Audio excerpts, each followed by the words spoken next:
Hey everybody, welcome to the Sticky Mason channel. Today we'll be doing a really simple and easy custom that you can do at home within pretty much a couple of hours.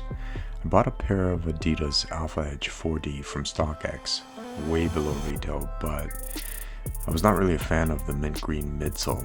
So that said, I bought some RIT synthetic dye, and what we'll be doing is customizing these sneakers to transform the colorway to triple black.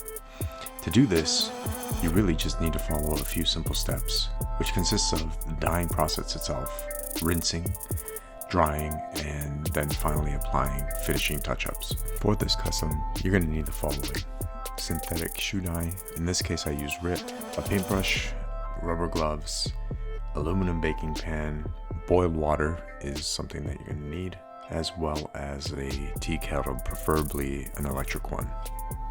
Like always, if you have any questions, feel free to reach out in the comment section below, and if you haven't already, like and subscribe.